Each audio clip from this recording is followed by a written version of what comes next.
وعلى آله وأصحابه ومن والاه ولا حول ولا قوة إلا بالله أما بعد. Bapak Ibu jamaah salat maghrib, insyaallah dilanjutkan kajian rutin malam Senin bersama Ustaz Amir As-Soroji Al-Sihhullah Ta'ala, yaitu membahas tentang hal yang wajib diketahui oleh setiap muslim.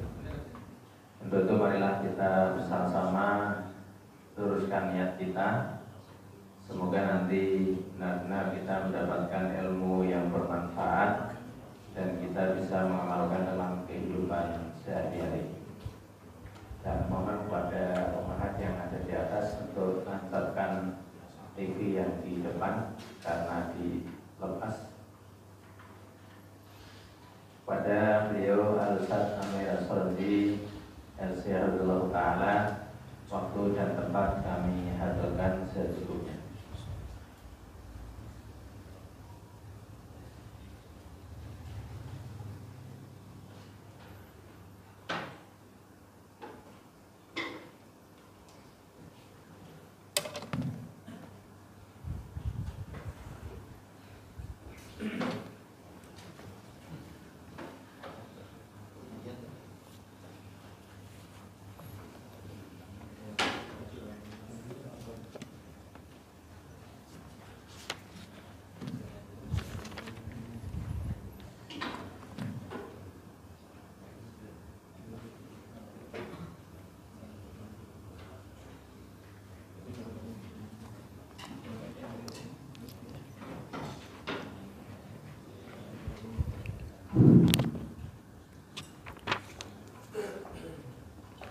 Bismillahirrahmanirrahim.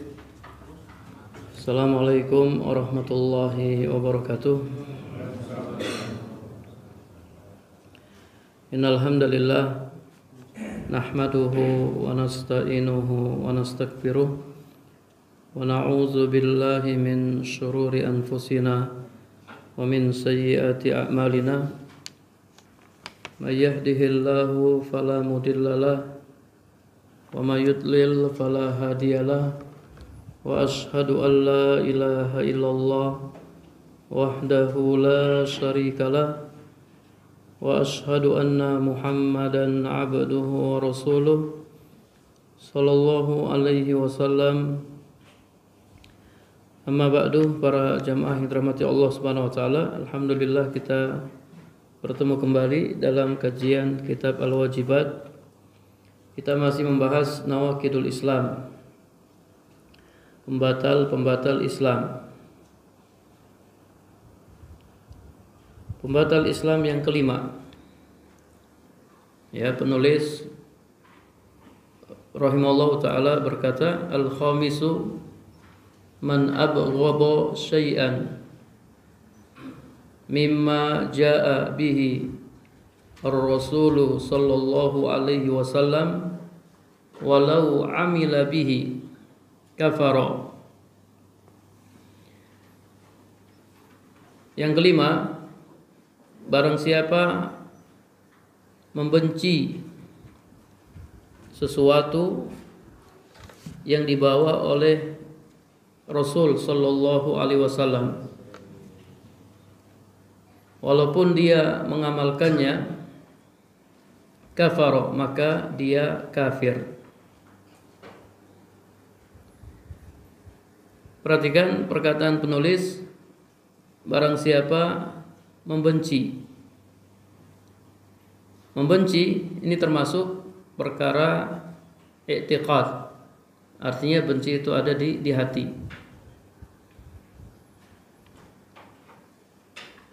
Dan menjadi zahir kalau dia menampakkannya.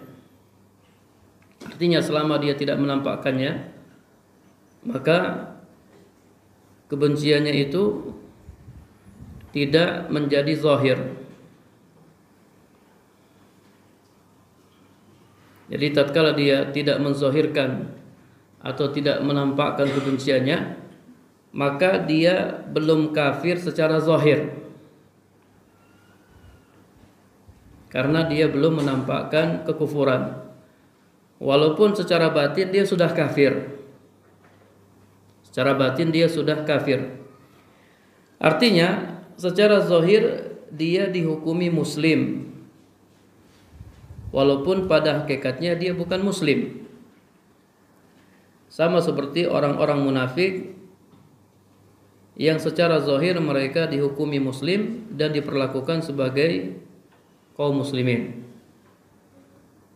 Jadi selama dia belum menampakkan kebenciannya, maka dia dihukumi muslim. Nah, ketika dia menampakkan kebenciannya dengan mengatakan saya benci syariat yang dibawa oleh Nabi sallallahu alaihi wasallam, nah ketika itu dia kafir secara zahir.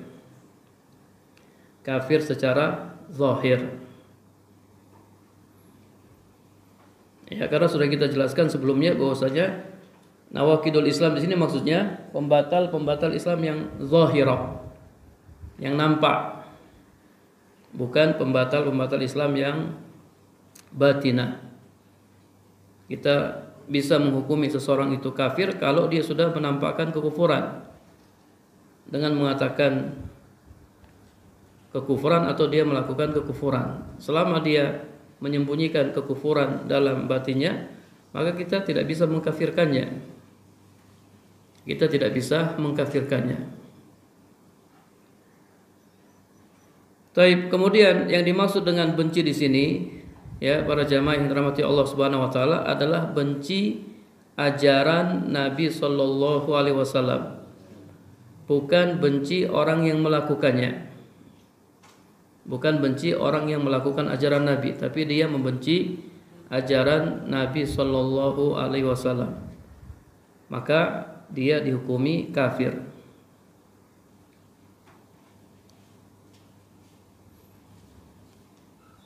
Baik, kemudian kita baca penjelasan dari pensyarah.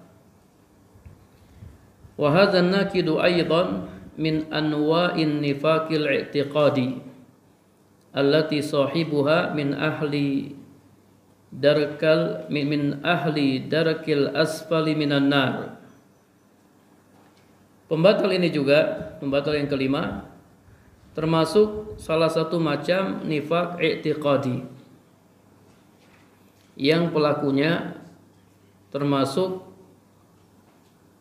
yang pelakunya akan ditempatkan pada tingkatan yang paling bawah dari neraka. Gak ada orang yang membenci ajaran Islam kecuali siapa? Kecuali munafik. Kalau dia orang muslim yang benar, tidak mungkin dia membenci ajaran Islam. Orang yang membenci ajaran Islam pasti orang munafik. Dan nifaknya udah masuk nifak i'tiqadi, nifak akbar, bukan nifak asghar. Membenci ajaran Nabi itu masuk nifak akbar, yang pelakunya akan ditempatkan pada tingkatan yang paling bawah dari neraka. Kama ya'ti fi dzikrin nifaq wa anwa'ihi insyaallah taala, sebagaimana nanti akan datang dalam pembahasan nifaq dan macam-macamnya insyaallah taala. Faman abghadha syai'an mimma jaa'a bihi ar-rasul sallallahu alaihi wasallam wal Qur'an min babi aula.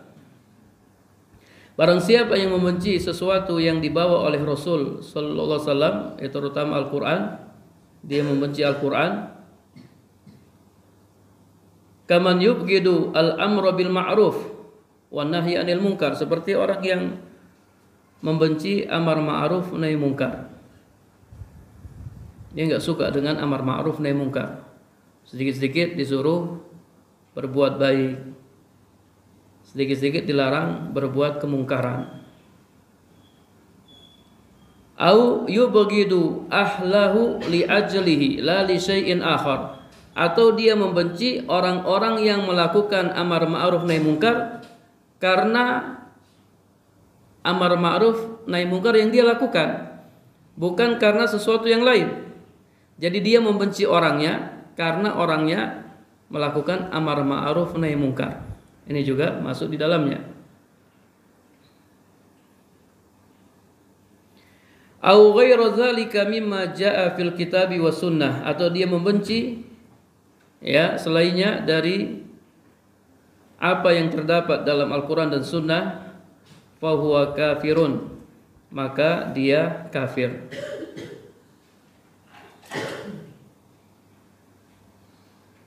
Kemudian perkataan penulis, walau amila bihi kafara, walaupun dia mengamalkannya maka dia kafir. Wa hadza asaddu wa a'zam, ini tentu lebih parah. Yakni walau kana amilan bima yubghiduhu mimma jaa bihi an-nabi sallallahu alaihi wasallam, walaupun dia mengamalkan apa yang dibencinya dari ajaran Nabi sallallahu alaihi wasallam, fala yanfa'uhu dzalika, maka hal itu tidak bermanfaat baginya. Seperti dicontohkan oleh penulis ini, kama saliman yubghidu sunniyata i'fa'il lihya wa huwa yu'fiha. Seperti orang yang membenci sunnah memanjangkan jenggot, walaupun dia memanjangkannya, jadi dia pelihara jenggot, tapi dia benci dengan sunnah memanjangkan jenggot. Fayakunu kafiran wal iyazu billah, maka dia kafir wal iyazu billah. Kita berlindung kepada Allah. Ya, jadi ada orang yang dia panjangkan jenggotnya, tapi dia benci dengan sunnah memanjangkan jenggot. Ini juga kafir. Ya, mungkin dia tinggal di lingkungan orang yang jenggotan, sehingga kalau dia tidak jenggotan dia malu. Namun hatinya ya benci terhadap sunnah memanjangkan jenggot. Ini juga kafir.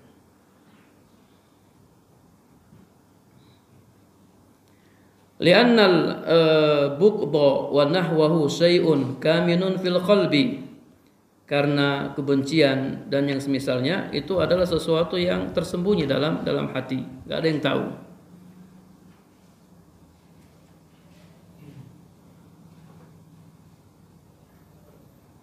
Nas'alullah al-afiyah, kita mohon keselamatan kepada Allah.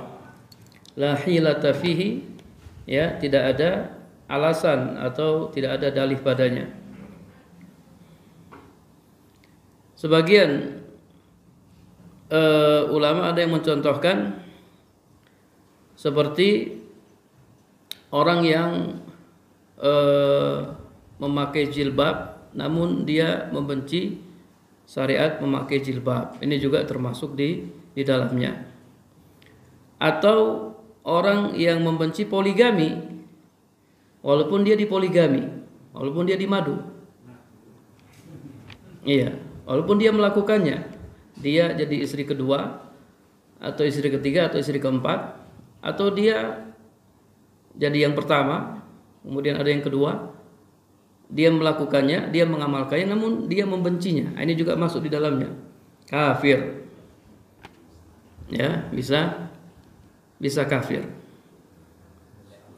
Jadi hati-hati, ya, jangan sampai ada di antara bapak-bapak yang membenci poligami. Oh, nggak ada ya? Oh, mendukung ya? Pingin ya? Berarti, oh ya. Kalau gitu jangan sampai ada di antara ibu-ibu yang membenci poligami. Walaupun dia mengamalkannya, walaupun dia dimadu, fayakunu kafiran, maka dia kafir. Wal iyadzu billah. Ya, kita berlindung kepada Allah dari hal ini. Ya, terkadang kebencian itu tidak diungkapkan dengan kata-kata, tapi diungkapkan dengan perbuatannya. Ini juga termasuk dalamnya. Ya, benci itu bisa ditampakkan dengan perkataan dan juga bisa ditampakkan dengan perbuatan. Jadi hati-hati. Ya, kalau dia belum siap, dia katakan saya belum siap. Ya, tapi jangan sampai dia membenci syariat poligami. Nah, Kalau mengecek hukum poligami, oh itu nanti ya, itu pembatal yang keenam ya. Iya, sabar ya. Nas'alullah al-afiyah, kita mohon keselamatan kepada Allah. Kemudian kata pensyarah, wa kaman yubghidu wa yakrah tahrimar riba waz zina wal gina. Atau contoh yang lain seperti orang yang membenci dan tidak suka dengan pengharaman riba, zina, nyanyian dan yang semisalnya. Walau kana la yaf'aluha, walaupun dia tidak melakukannya, walaupun dia tidak melakukan riba, walaupun dia tidak melakukan zina, walaupun dia tidak mendengarkan nyanyian, tapi kalau dia membenci pengharaman perbuatan-perbuatan ini, fahuwa kafirun, maka dia juga kafir. Wa jami'u ma ja'a bihi Rasulullah sallallahu alaihi wasallam laisa min tilqa'i nafsihi bal huwa wahyun yuha. Kemudian kata penulis, semua ajaran Rasul sallallahu alaihi wasallam itu bukan dari Rasul. Semua ajaran yang dibawa oleh Rasul sallallahu alaihi wasallam itu bukan dari Rasul, akan tetapi itu adalah wahyu yang diwahyukan Allah Subhanahu wa taala kepadanya.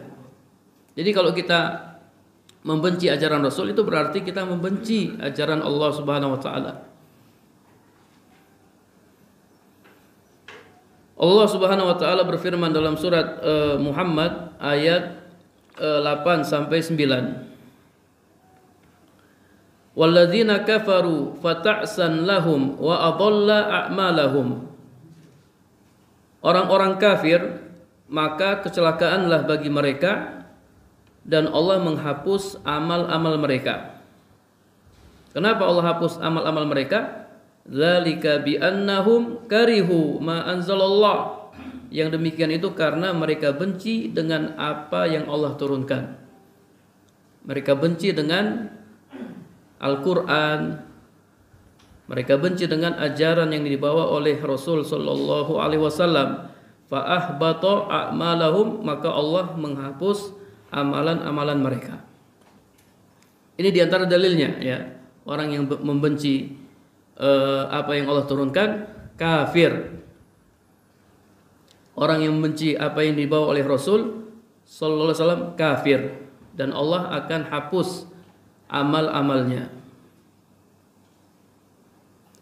Kemudian dalil yang kedua, surat Az-Zukhruf ayat 74 sampai 78. Innal mujrimina fi azabi jahannam khalidun. Sesungguhnya orang-orang yang berbuat dosa, mereka kekal dalam azab jahannam. Sampai pada firman Allah Ta'ala, laqad ji'nakum bil haqqi walakinna aktsarakum lil haqqi karihun. Sungguh kami telah datang kepada kalian dengan membawa kebenaran, akan tetapi kebanyakan kalian benci terhadap kebenaran itu. Al-mujrimin dalam ayat ini adalah al-kafirin, orang-orang kafir. Mana syahidnya? Fi azabi jahannam khalidun. Mereka kekal dalam azab jahannam. Ini syahidnya. Kalau orang-orang yang berdosa di sini adalah orang-orang yang kafir, karena mereka kekal di dalam azab jahannam. Tidak ada yang kekal dalam azab jahannam kecuali orang kafir. Kenapa mereka kafir? Karena mereka benci dengan kebenaran. Kebenaran yang dibawa oleh Rasul sallallahu alaihi wasallam. Itu yang menyebabkan mereka kafir.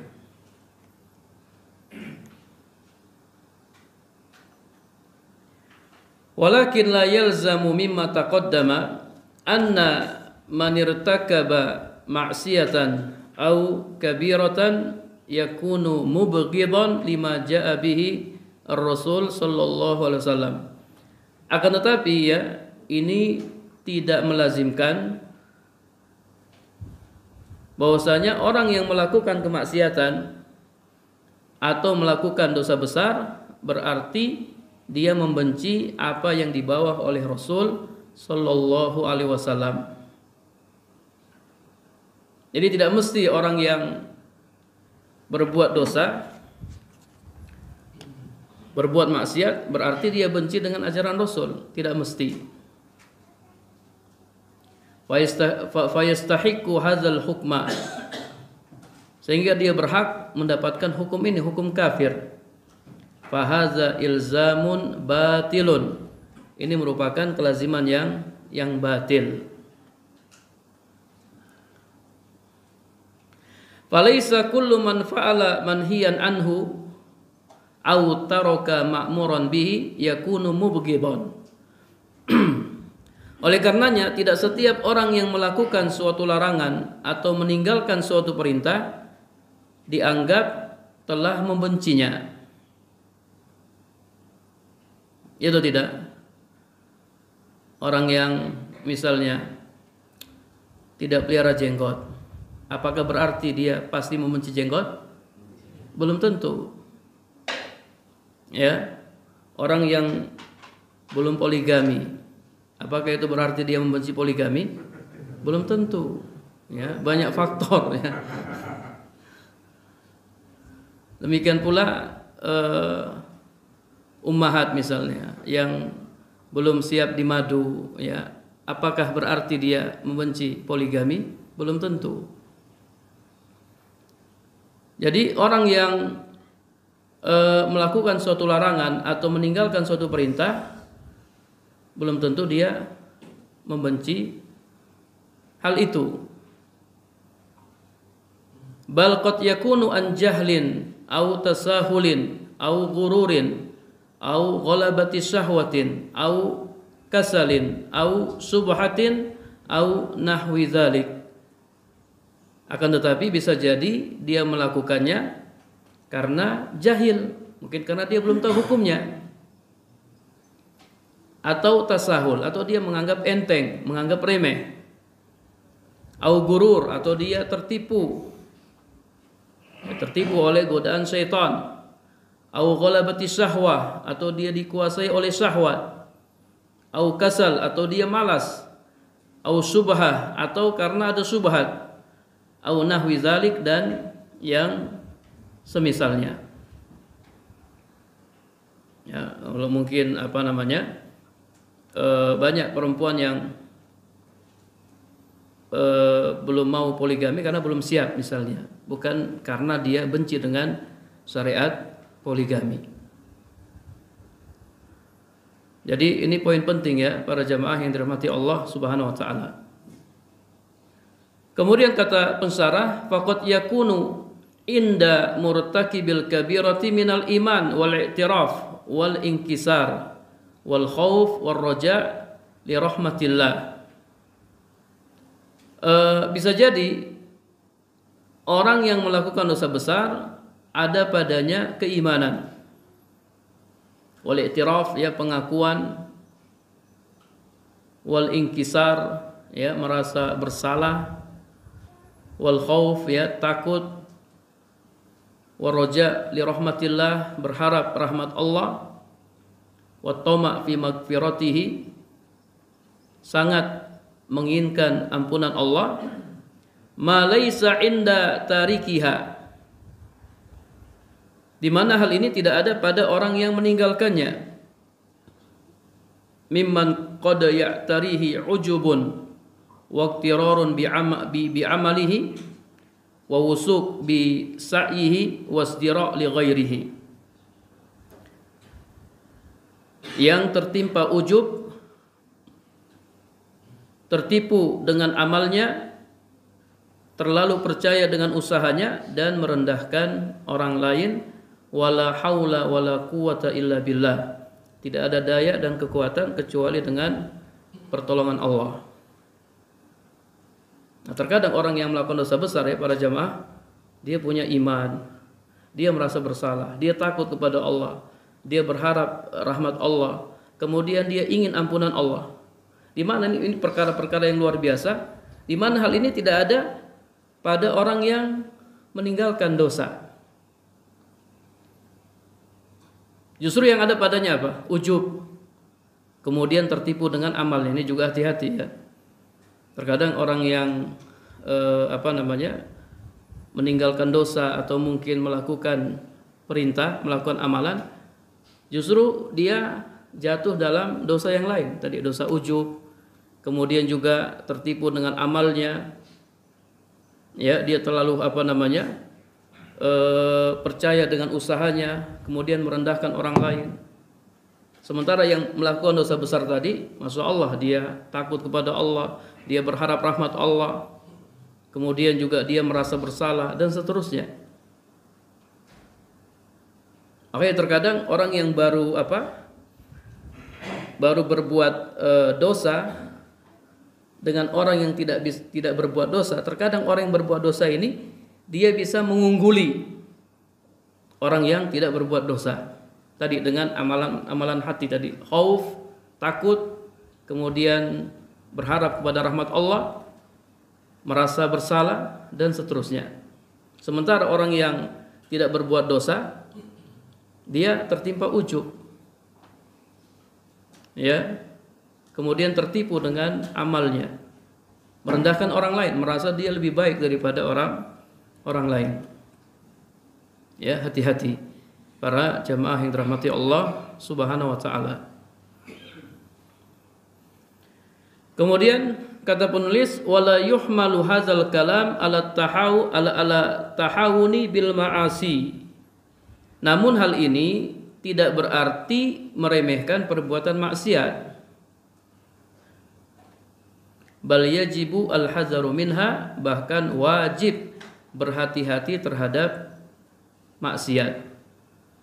Wajtinabuha, wajib menjauhinya. Wa taubatu, ya bertobat, wan nadamu, ya menyesal, wal istighfar, dan memohon ampun kepada Allah Subhanahu wa taala. Jadi di sisi lain ya, kita tidak boleh merendahkan orang yang bermaksiat, kemudian kita juga tidak boleh bermaksiat. Kita wajib menjauhi kemaksiatan. Li'annal ma'asi sababul ghadabi wal azabi wa su'il khatimah. Karena kemaksiatan merupakan sebab kemurkaan Allah, azab Allah, dan su'ul khatimah. Di antara sebab su'ul khatimah adalah maksiat yang terus-menerus dilakukan. Anak kemarin menyampaikan tema sebab-sebab su'ul khatimah. Itu sebab yang pertama ya, sebab su'ul khatimah yang pertama, akidah yang menyimpang. Orang yang akidahnya menyimpang dipastikan dia akan meninggal dalam keadaan su'ul khatimah. Kemudian yang kedua baru terus-menerus berbuat dosa dan maksiat. Orang yang terus-menerus berbuat dosa dan maksiat, dia akan akhiri hidupnya dengan maksiat yang dia lakukan. Ini ternyata ketika dia sekarat ya para jemaah, yang ada di pikirannya, yang ada di ingatannya itu maksiat yang sering dia lakukan. Itu yang ada di pikirannya. Bahkan kata para ulama, kadang dijelmakan di hadapannya itu teman-teman yang biasa dia bermaksiat dengannya. Makanya ya, ada orang yang dikisahkan ketika dia hendak meninggal dunia, kemudian ditalkin la ilaha illallah, la ilaha illallah, dia bukannya mengucapkan la ilaha illallah, dia malah mengatakan skakmat, skak mati. Kemudian setelah itu dia mati. Jadi dijelmakan di hadapannya itu temannya yang suka main catur dengannya. Jadi seolah-olah dia sedang main catur padahal dia sedang sekarat. Kemudian dia mengatakan skakmat. Kemudian dia mati. Dia meninggal dunia. Ada juga orang yang ketika ditalkin, ya dia ditalkin la ilaha illallah, dia malah mengatakan barangnya murah, bisa ditawar, ya ini harganya murah, ini bisa ditawar. Kemudian setelah itu dia meninggal dunia. Ada juga yang ketika ditalkin la ilaha illallah, dia malah nyanyi, kemudian setelah itu dia meninggal dunia. Nauzubillah min zalik. Ini penyebabnya karena terus-menerus berbuat dosa dan maksiat. Kita akan akhiri hidup kita dengan sesuatu yang sering kita lakukan. Kalau yang sering kita lakukan itu kebaikan, maka ketika kita mati yang kita ingat kebaikan, yang kita ucapkan kebaikan. Tapi kalau yang sering kita lakukan itu keburukan, maka yang kita ingat nanti dalam benak kita keburukan, dan yang keluar dari lisan kita keburukan. Hendaknya kita berhati-hati dari kemaksiatan, kita menjauhinya. Kalau kita jatuh dalam maksiat, langsung bertobat kepada Allah Subhanahu wa taala. Iringi kemaksiatan dengan tobat. Jadi seperti itu ya, tobat. Nanti beberapa bulan lagi jatuh lagi ya. Tobat lagi, langsung iringi dengan tobat. Seperti itu sampai kita meninggal dunia.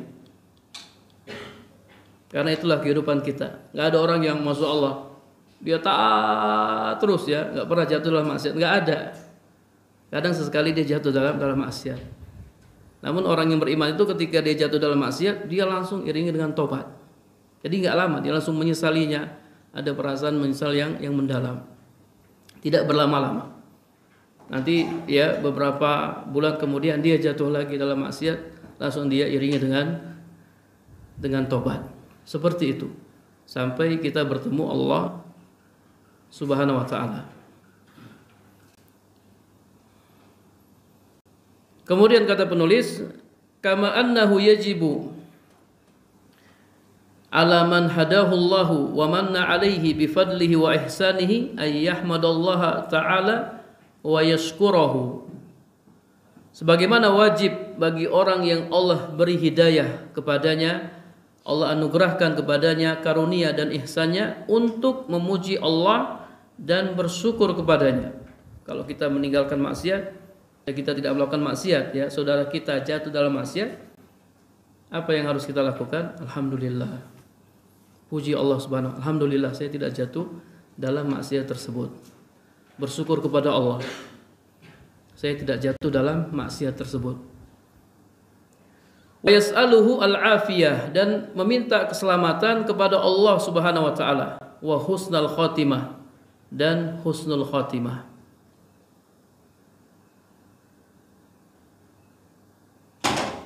Fa innal a'mal bil khawatim, karena amalan-amalan itu tergantung penutupnya.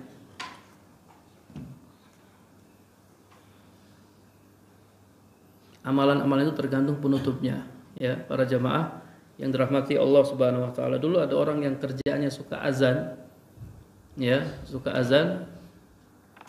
Suatu saat ketika dia azan ya, hayya 'alas shalah, dia tolehkan kepalanya ke kanan, ke kiri. Terus dia ngelihat ada perempuan. Dia tergoda dengan perempuan itu. Perempuan Nasrani. Kemudian dia turun, dia datangi perempuan itu, dia ingin nikahi perempuan itu. Tapi perempuan itu mensyaratkan apa? Kau boleh nikah dengan saya, tapi kau harus ikut agama saya. Harus murtad. Karena dia sudah tergoda dengan wanita itu, akhirnya apa? Akhirnya dia turuti keinginan wanita itu. Dia pindah agama, kemudian dia nikah. Itu pas malam pengantin ada sesuatu di atas rumah, dia naik, kemudian dia jatuh dan meninggal. Ya, di akhir hidupnya dengan kekufuran. Padahal itu sehari-hari dia kerjanya azan, tukang azan dia. Al-a'mal bil khawatim. Amalan-amalan itu tergantung penutupnya. Ya, makanya kita terus minta kepada Allah husnul khatimah. Minta keselamatan kepada Allah. Kita jangan terlalu pede ya, bersandar kepada diri kita. Gak mungkin lah saya jatuh dalam kekufuran. Gak mungkin lah saya melakukan kesyirikan.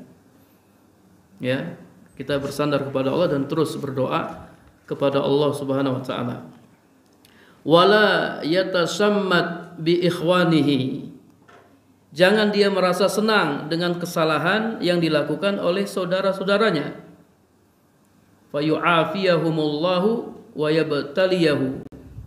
Karena nanti Allah Subhanahu wa taala akan menyelamatkan mereka dan mengujinya. Ketika dia saudaranya melakukan kesalahan, dia senang. Jangan seperti itu. Kalau seperti itu nanti Allah akan menyelamatkan mereka dan Allah akan menguji kita. Bal yas'alullaha ayyu'afiyahum wa yahdiyahum wa la yabtalihi. Akan tetapi hendaknya dia memohon kepada Allah agar Allah menyelamatkan mereka dan memberikan hidayah kepada mereka serta tidak mengujinya dengan kesalahan tersebut. Harusnya seperti itu.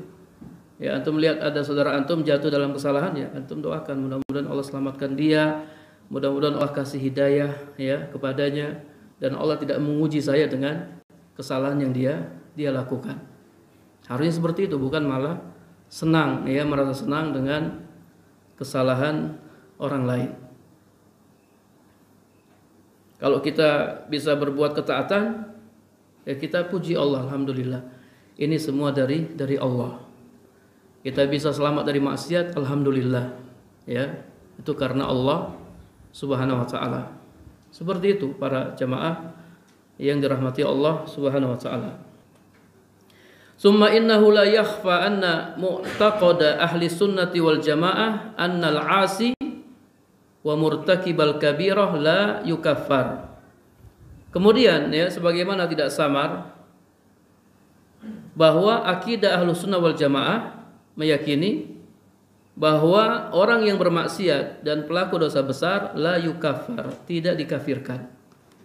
Pelaku dosa besar tidak dikafirkan. Wala yuqal innahu bimanzilah bainal Islam wal kufri, dan juga tidak dikatakan sesungguhnya pelaku dosa besar bimanzilah bainal Islam wal kufri, berada di suatu tempat antara Islam dan kufur. Ini perkataannya siapa? Mu'tazilah. Mu'tazilah mengatakan pelaku dosa besar itu manzilah baina manzilatain. Dia tidak mukmin dan tidak kafir. Kalau Khawarij mengatakan pelaku dosa besar kafir. Jadi hukum di dunia Khawarij dan Mu'tazilah berbeda. Ya, berbeda dalam memberikan nama, tapi di akhirat mereka sepakat. Pelaku dosa besar di neraka. Kekal di dalamnya.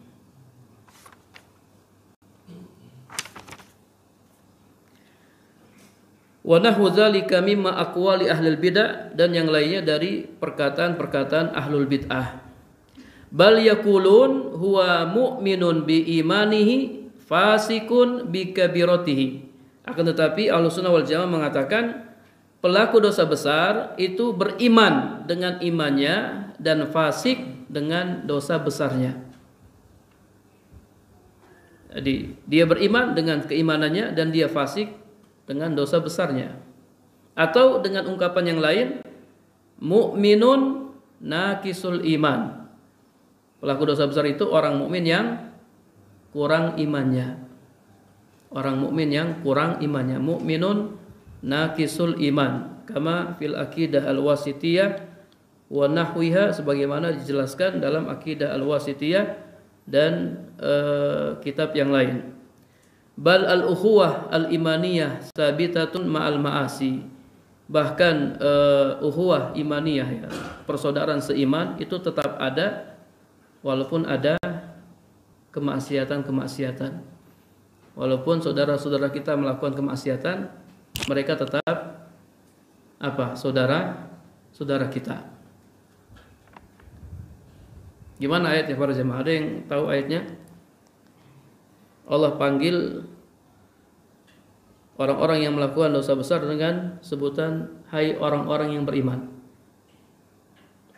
Surat apa?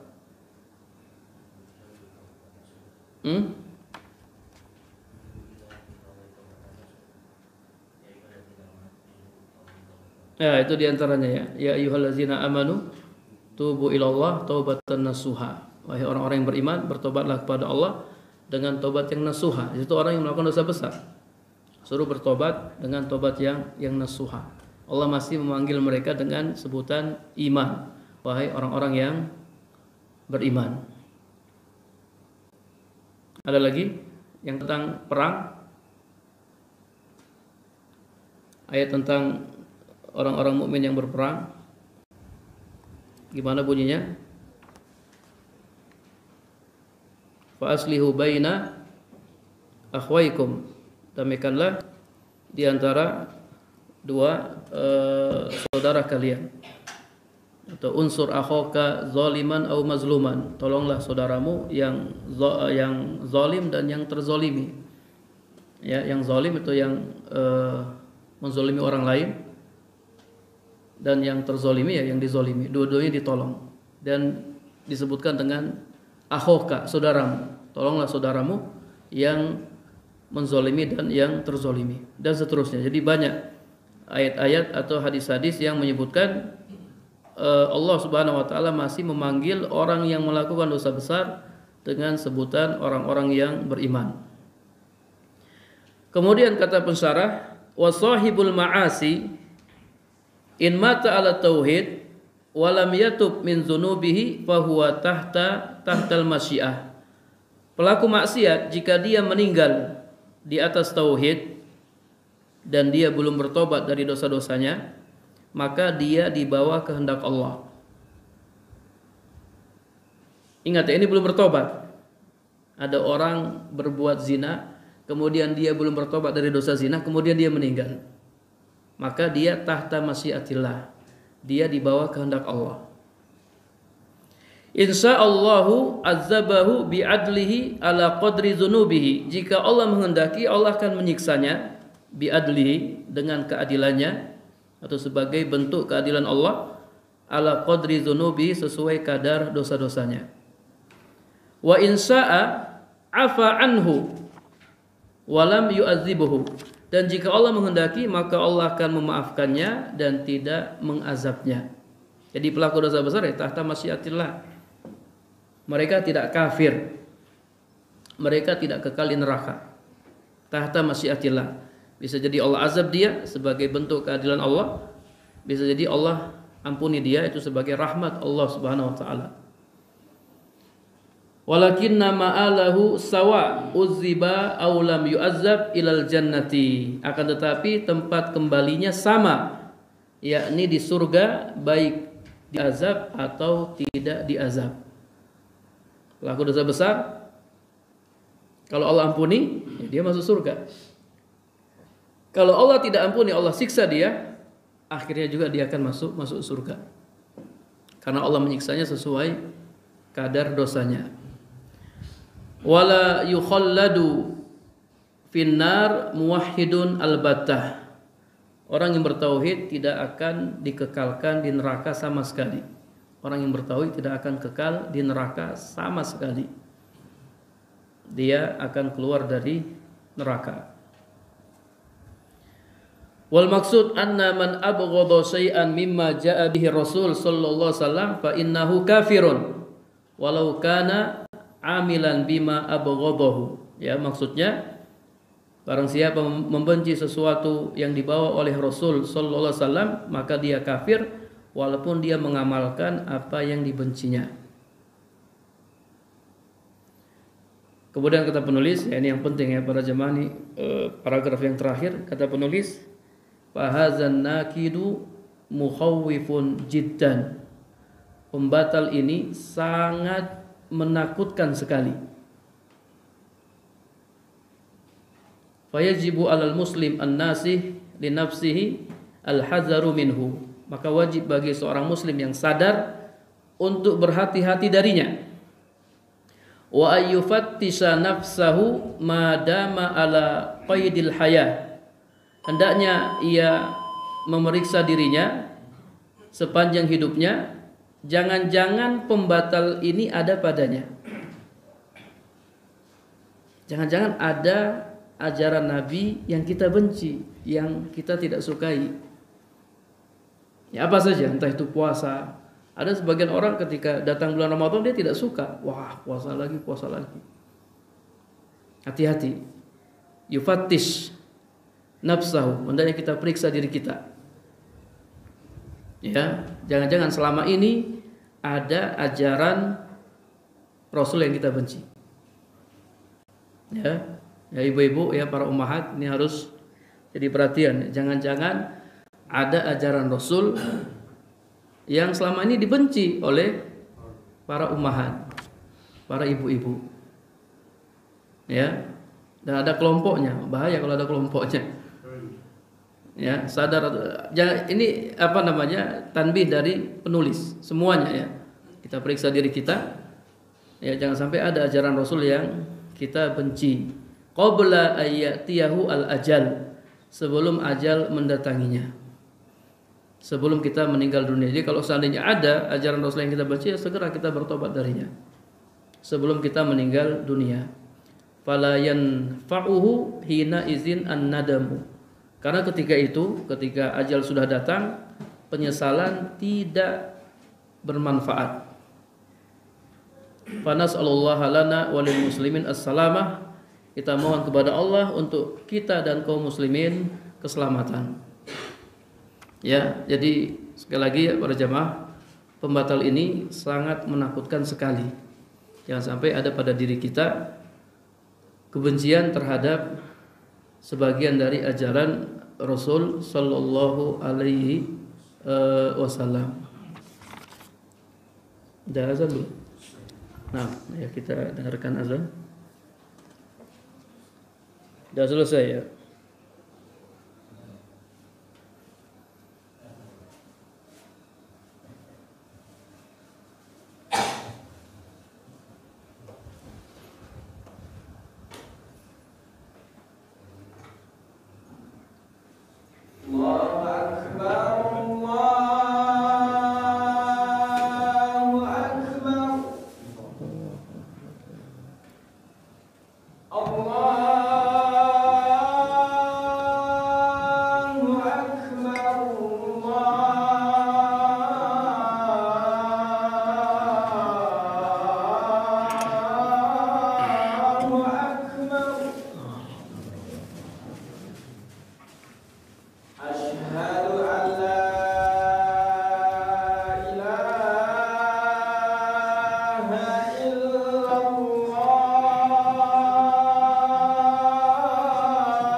Nah, kalau ada pertanyaan, ya.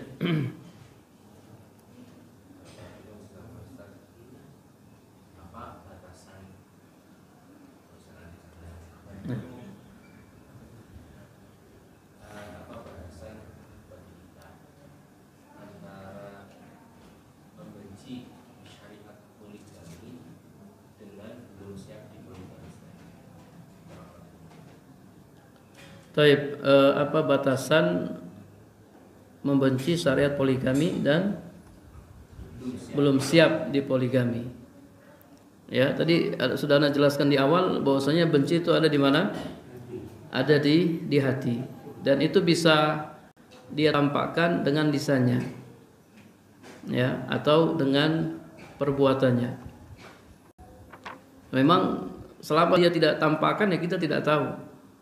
Ya, dia benci atau tidak benci. Tapi ketika dia mengatakan, ya saya tidak suka dengan syariat poligami, saya benci dengan syariat poligami, ya ketika itu ya telah nampak padanya kebencian terhadap syariat poligami. Kita jadi tahu ternyata dia benci syariat poligami. Ya, jadi orang yang apa ya? Orang yang benci ya itu bisa kita ketahui dari lisannya dan juga dari perbuatannya. Dan orang yang belum siap ya juga bisa ya, dia belum siap. Orang yang belum siap itu dia akan puji poligami ya, perempuan dia akan poligami itu bagus, itu ajaran Nabi, itu salah satu solusi. Jadi dari dasarnya kita bisa ketahui, oh ternyata dia tidak membencinya. Ya, atau bahkan dia ikut mendorongnya, ya, ayo ummahat silakan poligami, tapi saya belum siap, ya, misalnya seperti itu, ya, itu berarti dia memang betul-betul belum siap. Tapi secara lisan, ya, dia terus menyanjung poligami, ya, memuji poligami dan seterusnya. Beda halnya kalau yang dia benci orang-orang yang poligami. Misalnya dia benci sama orang yang poligami karena orang yang dia lihat orang yang poligami tidak adil misalnya. Ya, suka menceraikan istrinya, suka gonta-ganti pasangan. Ini lain, ini tidak masuk di dalamnya. Jadi tadi sudah Anda jelaskan di awal, yang dimaksud di sini membenci ajarannya, bukan membenci orang yang melakukannya. Kalau yang dia benci orang yang melakukannya karena mungkin dia lihat orang yang melakukannya tidak adil dan seterusnya, ini tidak masuk di dalamnya. Ini tidak masuk di dalamnya. Tapi kalau yang dia benci itu syariat poligami, maka dia kafir. Dan kebencian itu bisa kita lihat lewat perkataannya dan perbuatannya. Allahu a'lam bishawab. Nah, itu tadi yang kisah tentang muazin yang jadi murtad. Itu sebenarnya hal-hal seperti itu penyebabnya itu apa? Apa karena selama dia hidup itu melaksanakan amalan itu tidak dengan keikhlasan atau bagaimana Ustaz? Dan bagaimana pencegahannya itu supaya naudzubillah tidak terjadi pada kita? iya, ya. Jadi bisa jadi ya ketika dia beramal dia tidak ikhlas, ya, dia ria dan seterusnya, sehingga dia akhiri hidupnya dengan kekufuran atau dengan kemaksiatan. Kita tidak tahu, Allah Subhanahu wa taala yang lebih tahu, dan Allah ketika menetapkan itu Allah tahu memang dia layak untuk diperlakukan seperti itu. Ya tugas kita berhati-hati, ya. Jangan sampai kita seperti itu. Kita terus istiqomah, ya. Jangan sampai kita jatuh dalam kekufuran. Maka kita terus belajar dan belajar. Kemudian tadi kata penulis, berdoa kepada Allah Subhanahu wa taala, ya, memohon keselamatan kepada Allah Subhanahu wa taala. Ya, Allahu a'lam bishawab. Jadi cerita-cerita seperti ini, ya, ini membuat kita takut dan terus berhati-hati. Bahkan ada orang yang beramal yang jarak amalnya jarak dirinya dengan surga tinggal sejengkal. Namun karena dia didahului oleh takdir, kemudian dia mengerjakan amalan penghuni neraka, kemudian dia masuk neraka. Sebaliknya ada orang yang ya dia sering mengerjakan amalan ahli neraka, jarak dia dengan neraka tinggal sejengkal, namun dia didahului oleh takdir, kemudian dia mengamalkan amalan ahli surga, lalu dia masuk surga. Jadi memang murni di tangan Allah, minta sama Allah keselamatan, minta pertolongan kepada Allah Subhanahu wa taala. Wallahu a'lam bishawab. Ya. Bismillah, mau nanya Ustaz. Kiat-kiat untuk istiqomah di dalam mengerjakan kebaikan itu apa saja Ustaz? Karena kadang-kadang kalau diri saya dan mungkin yang lain nggak tahu tadi isi hatinya. Ketika kita mendengarkan taklim, kajian itu seolah-olah ya kita kepingin melaksanakan, tapi setelah keluar dari majelis itu sudah beda cara pandangnya dan pengamalannya. Nah itu bagaimana Ustaz untuk menjaga kiat-kiat tersebut? Nah, para jamaah yang dirahmati Allah Subhanahu wa taala, ya. Jadi para ulama ketika menjelaskan tentang kiat-kiat istiqomah, yang pertama berdoa ya kepada Allah Subhanahu wa taala. Ya muqallibal qulub, tsabbit qalbi ala dinik. Minta keistiqomahan kepada Allah. Minta hidayah taufik kepada Allah, bukan hanya hidayatul bayan. Terkadang kita tahu ya ini baik, ini buruk, tapi belum tentu kita bisa mengamalkannya. Kita bisa mengamalkannya dengan pertolongan Allah Subhanahu wa taala, dengan bantuan Allah Subhanahu wa taala. Jadi hidayah taufik itu murni di tangan Allah. Hanya Allah tok yang memudahkan kita untuk mengamalkannya atau untuk meninggalkannya. Ya, ini di pertanyaan, apakah selama ini kita sudah berdoa kepada Allah atau belum? Ya. Berdoa kepada Allah Subhanahu wa taala. Karena Allah yang memberikan taufik kepada kita. Kemudian yang kedua, kita butuh lingkungan, Pak. Kita butuh teman-teman yang baik. Ya. Kita butuh teman-teman yang baik. Dan ini kita rasakan. Kalau antum berteman dengan teman yang baik, dia akan ajak antum untuk berbuat kebaikan dan meninggalkan keburukan. Dulu waktu di Madinah ya, para jemaah punya teman orang Afrika, orangnya Masya Allah, orangnya bagus banget. Ya kita sudah tahu tentang keutamaan sholat berjamaah, tentang keutamaan sholat di shaf yang pertama. Kita udah tahu, tapi belum tentu kita bisa melakukannya. Nah, terkadang kita malas ya. Ini si teman Afrika ini dia terus ngajak, ayo berangkat. Jadi sebelum azan dia sudah ngajak datang ke kamar, ajak untuk pergi ke masjid. Ya, karena sebelum azan dia sudah ajak pergi ke masjid ya. Mau tidak mau ya kita langsung berdiri di shaf pertama. Karena ajakan dia tadi. Kita butuh bantuan orang-orang yang baik ya, orang-orang yang soleh. Kita butuh lingkungan. Terkadang kita tahu ya ini kebaikan itu keburukan. Tapi kita yang baik kita tidak kerjakan, yang buruk kita malah kerjakan. Tapi kalau kita punya teman yang baik, misalnya istri, kadang kita dinasihati oleh istri, diperingatkan oleh istri, kita jadi apa? Oh jadi sadar, butuh teman, butuh lingkungan. Jadi untuk istiqomah itu butuh teman dan butuh lingkungan yang baik. Ya, kemudian kiat yang berikutnya ya terus menuntut ilmu. Terus menuntut ilmu. Kita tidak tahu. Jadi dari ilmu-ilmu yang disampaikan oleh ustadz, kita nggak tahu ilmu yang mana nanti yang membuat kita dapat hidayah, taufik dari Allah Subhanahu wa taala. Kita jadi semangat beramal. Kita nggak tahu. Ya, mungkin kajian-kajian ustadz hanya masuk ya, dengar, pingin tapi belum sempat, masih pingin. Ketika ada ustadz yang lain menyampaikan, langsung diamalkan. Jadi terus datang ke kajian. Jangan tinggalkan kajian. Walaupun kita belum bisa mengamalkannya, antum tetap datang ke kajian. Ya, kita tidak tahu kapan Allah akan mudahkan antum untuk mengamalkannya. Wallahu a'lam bishawab. Cukup? Ada lagi yang ingin bertanya? Kalau tidak ada, ya. Masalah membenci syariat. Bagaimana dengan satu kelompok yang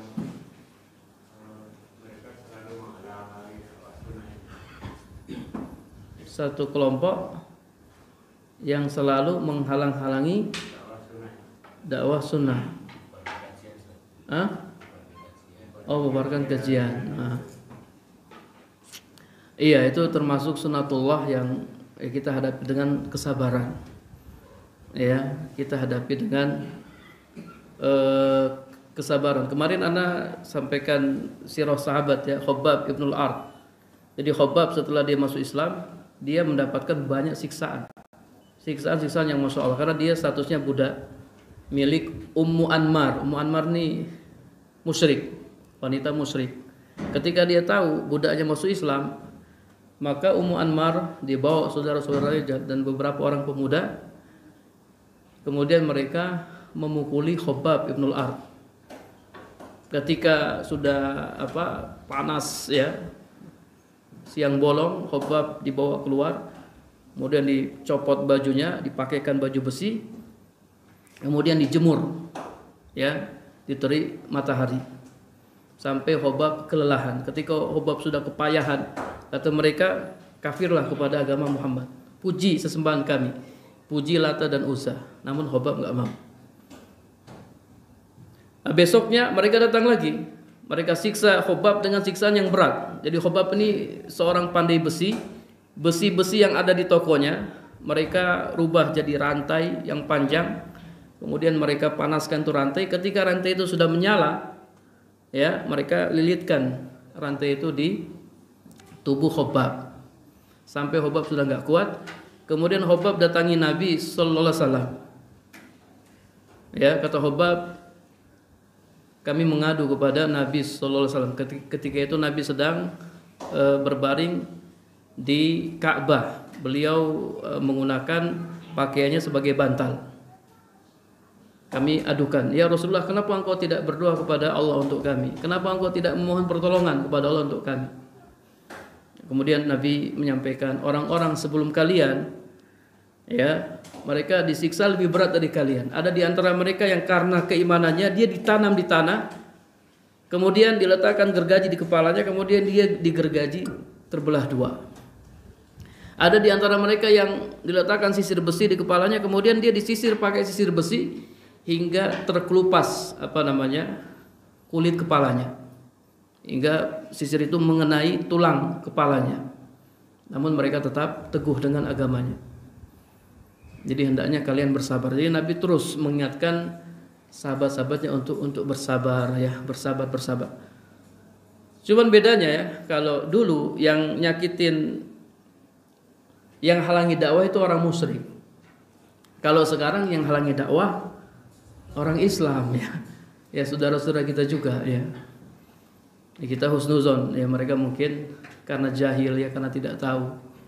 Biasanya orang benci sunnah karena tidak tahu. Umumnya orang membenci sunnah karena dia tidak tahu, karena jahil dia.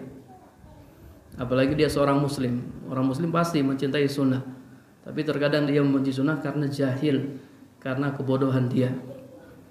Maka kita bersabar dan bersabar. Wallahu a'lam bishawab. Ini barangkali yang bisa Ana sampaikan. Kita akhiri dengan doa kafaratul majlis. Subhanakallahumma wa bihamdika asyhadu an la ilaha illa anta astaghfiruka wa atubu ilaik. Assalamualaikum warahmatullahi wabarakatuh.